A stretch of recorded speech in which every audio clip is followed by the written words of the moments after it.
2024 की तैयारी तो हमारी 2019 से शुरू हो गई थी जी भारतीय जनता पार्टी 12 महीने जी काम करने वाली पार्टी है।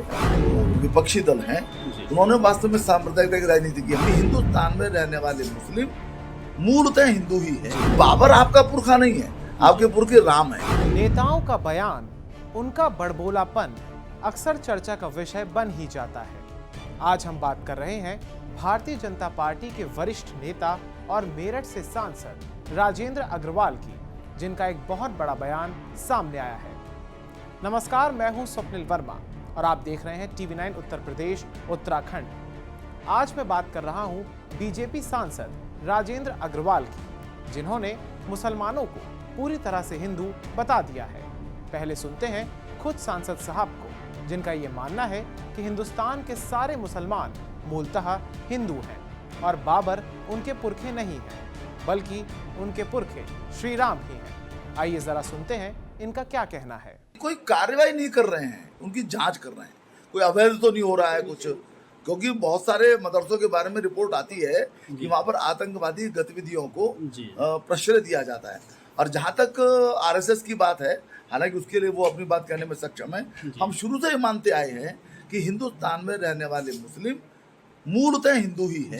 वो अपना किसी वजह से उन्होंने पूजा पद्धति बदली होगी, लेकिन पूजा पद्धति बदलने से पुरखे नहीं बदलते। हम शुरू से कहते आए हैं और हमें समझाते आए हैं कि भी बाबर आपका पुरखा नहीं है, आपके पुरखे राम है। तो ये जो सारी बात है, ये फर्क है, तो हमारी बराबर कोशिश रही है। अब आपको बताते हैं कि इस बड़े बयान को देने के पीछे का कारण क्या है। दरअसल जब मदरसे, वक्फ बोर्ड की संपत्ति की जांच और PFI पर बैन लगाए जाने को लेकर अग्रवाल जी से सवाल पूछा गया, तब उन्होंने कहा कि हम हिंदुस्तान के मुस्लिमों को लगातार समझा रहे हैं कि हिंदुस्तान में रहने वाले सभी मुसलमानों के पुरखे बाबर नहीं हैं, बल्कि भगवान श्री राम हैं। वहीं विपक्ष के बीजेपी को सांप्रदायिक पार्टी बताए जाने के सवाल पर सांसद राजेंद्र अग्रवाल ने विपक्षी दलों पर पलटवार किया और कहा कि सांप्रदायिकता विपक्ष के दिमाग में घुसी हुई है, इसलिए विपक्ष ने वर्षों तक ज्ञान वापी श्रृंगार गौरी मंदिर और मथुरा के भगवान श्री कृष्ण जन्मभूमि मंदिर के मामलों को दबा कर रखा। बीजेपी बिना किसी भेदभाव के समाज के सभी लोगों को साथ लेकर चलने वाली पार्टी है। ये उनके दिमाग में सांप्रदायिकता घुसी हुई है। जो विपक्षी दल हैं, उन्होंने वास्तव में सांप्रदायिकता की राजनीति की। हम तो सबका साथ सबका विकास की राजनीति कर रहे हैं, और केवल कह नहीं रहे हम माननीय प्रधानमंत्री जी ने या माननीय मुख्यमंत्री जी ने जो भी कार्यक्रम बताए, हमें कोई बताए हमने कोई भेद किया हो, हम भेद करते ही नहीं है। ये जो विषय हैं, ये तो आस्था के विषय पहले से उठ रहे थे, उठ ही रहे थे। ये जो सांप्रदायिक राजनीति के कारण से, वोट बैंक राजनीति के कारण से जो अन्य दल हैं, विपक्षी दल हैं, उनको दबाए रहते थे। अब न्यायालय फैसले कर रहे हैं, पार्टी थोड़ी फैसला कर रही है। तो ये जो वास्तव में जो एजेंडा सांप्रदायिकता का है, ये विपक्ष का है। जहां विपक्ष पर सांप्रदायिकता की राजनीति का आरोप लगाया, वहीं RSS प्रमुख मोहन भागवत की मस्जिद में जाने के सवाल पर बोले कि ये कोई पहली बार नहीं हुआ है। RSS के प्रमुख मुस्लिमों से भेंट करते रहे हैं।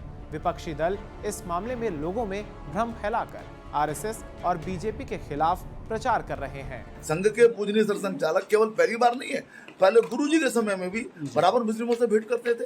लेकिन ये जो गलतफहमी की राजनीतिक दलों के द्वारा जो निर्मित हुई है, उसके परिणाम स्वरूप ये सारी बातें रहती हैं।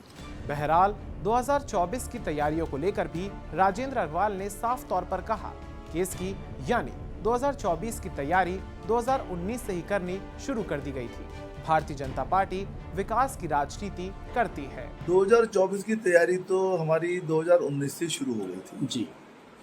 भारतीय जनता पार्टी 12 महीने काम करने वाली पार्टी है और बूथ स्तर तक हमारा समर्पित कार्यकर्ताओं का संगठन है।